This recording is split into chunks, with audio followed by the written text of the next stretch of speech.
a clip, a very powerful clip of Mamie herself talking about sort of that tension between her own grief and what the larger story, the larger symbolism of her impact of her son's death.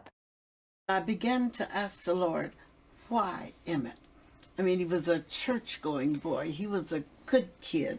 And it seemed to me that he had been punished for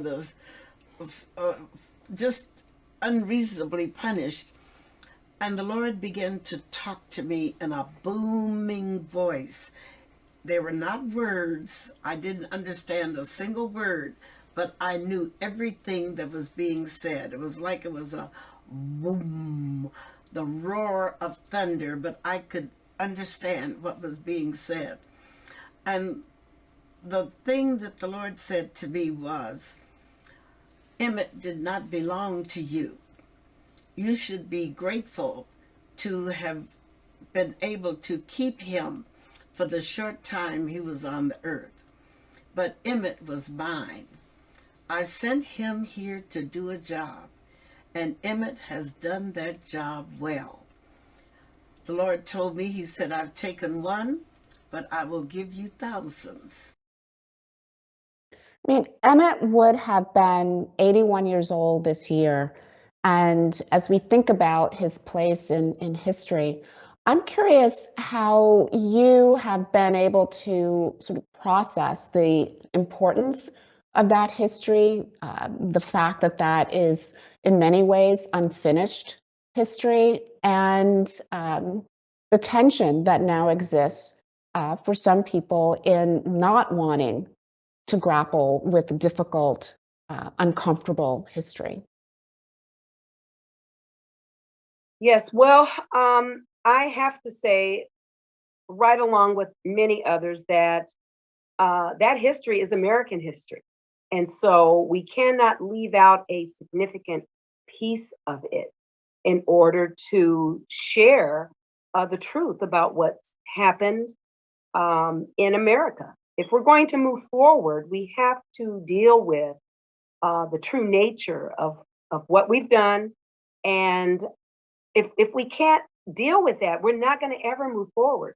And so I know that the clock is turning back in some instances. And I know that that is not where any African American wants to go or person of color wants to go.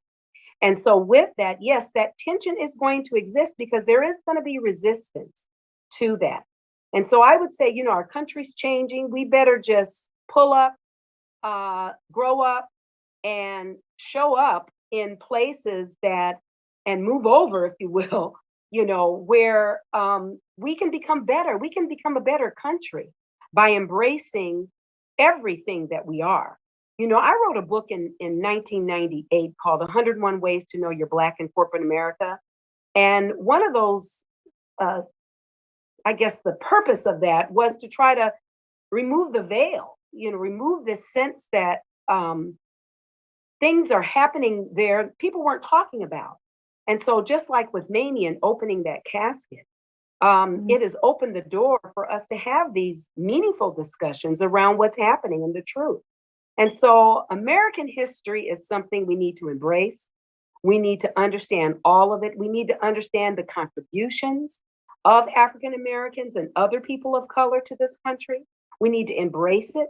And we need to understand how important it is for us to move forward instead of resisting that kind of progress, looking at it as this wonderful value proposition for us to be great and to move into those spaces that are those claims that we said we are. But there's a lot of pain.